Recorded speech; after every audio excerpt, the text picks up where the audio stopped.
Hi everyone, I'm Antares. I'm the creative director here at Sun at 6, and today I'm here with Design Milk for DMTV Milkshake. Today I think we're going to answer a few questions, maybe about the studio, maybe about myself, maybe about furniture. We'll see. First, a little bit about Sun at 6. We're a design studio. It's focused on furniture. We design, build, make furniture, and without further ado, let's answer some questions. All right, let's go. What can you tell us about your earliest experience with traditional Chinese furniture making? This is a good question. It's funny, so I actually grew up in a warehouse essentially because my mom was a furniture designer. So she works with a form of traditional Chinese joinery. She learned from a master in Beijing, 40 something years ago. And so I grew up in California. It's where my mom lived at the time as well. And I just remember spending a lot of hours in the warehouse. So I think my earliest memories, it's hard to say, some of them seem fake, but the majority of them have to do with a guy named Tom who worked with my mom. He did a lot of the furniture touch-ups and repairs, and so, when we were young, myself, my little sister would be running around this warehouse and bothering Tom, who'd be working with the sandpaper, trying to do touch-ups. I always remember the paintbrush and the finishes, and we'd just be in his face trying to bother him. So it's definitely that, and actually more than anything, I remember the packaging, because when you're a kid, you don't care about furniture.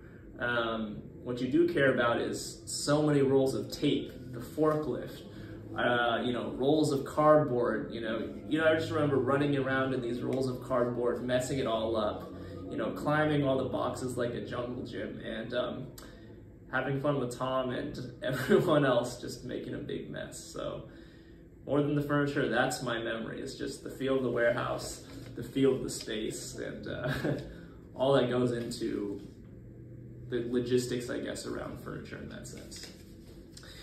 All right, let's see what we got for question number 2. As someone designing with wood, how do you hardwire sustainability into your practices?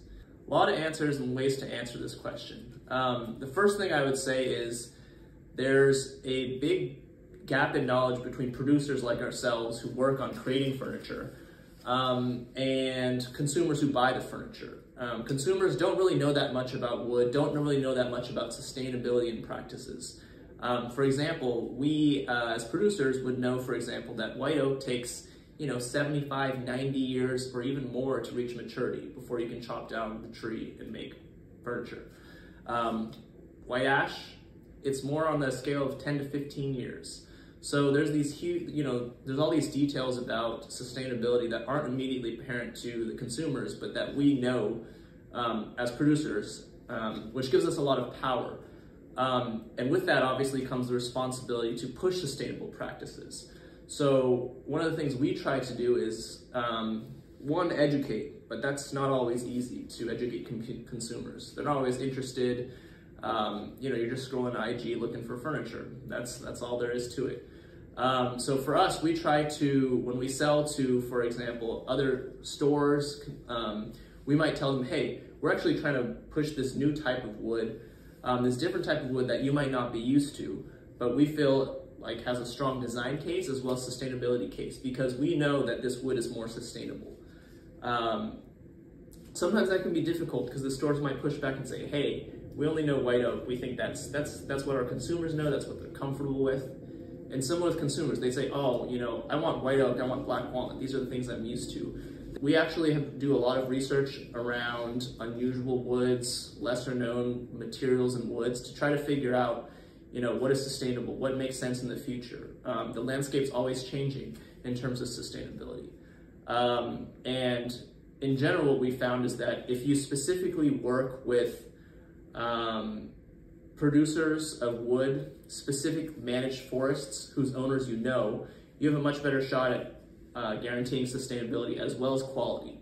For example, teak, it's a notorious wood because even if it's sustainable, a lot of the wood actually still comes from illegally logged forests or protected forests, and it's really difficult to distinguish where it comes from unless you know the actual forest, the actual manager of the forest who you're working with. So that's something that we try to do. We also work with bamboo, pressing bamboo into solid planks where you can actually use joinery with it. We use a form of traditional Chinese joinery. And bamboo, as you know, is extremely fast growing, grows in only a couple of years to reach maturity. And so that's something else we're doing. So we're just always on the look for new things that we can do, different ways to change our processes, you know, reuse sawdust, whatever the case may be, to make sure we're sustainable. Long answer, I'm sorry. All right, let's go here with this question. What is the most important lesson you learned from your mom? Okay. My mom, also a furniture designer, learned traditional joinery, really in the weeds. So some interesting background with my mom. She never even graduated elementary school. She immigrated to the US a long time ago now, in the 80s. And I think the thing that I maybe learned most from her is how to tackle tough situations and how to be pragmatic in your decision making and kind of forging a path forward. You know, when you're running a studio or any kind of small business, it's a little different from when you're on your own, just producing art, producing design for yourself. Then it's more of a personal project. When you start growing, becoming a studio, other people start to depend on you, right? Like if I'm failing at my own studio where I'm the only person working, it's no big deal. I'm done. It didn't work out. I just go find a different job, move on. You know, when other people are relying on you for their livelihoods, it puts a different kind of pressure on you, I would say.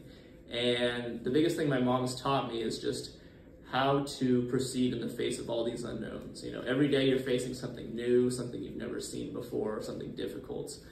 And I think just growing up around my mom, watching her tackle all these things without having graduated elementary school, you know, things like learning finance, managing difficult people, like being put in like really complex situations, and just saying, hey, you know what? I got to figure out a way through this. Let's do it.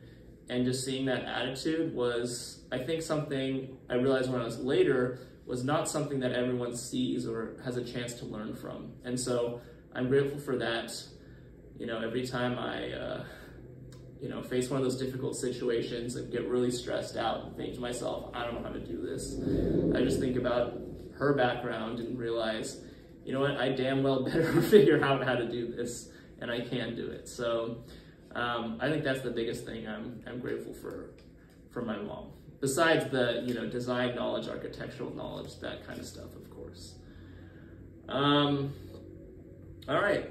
I guess that's all the questions I have time for today. So thanks for tuning in. Hope you enjoyed this. Check out the new Willow collection, and I'll see you guys later.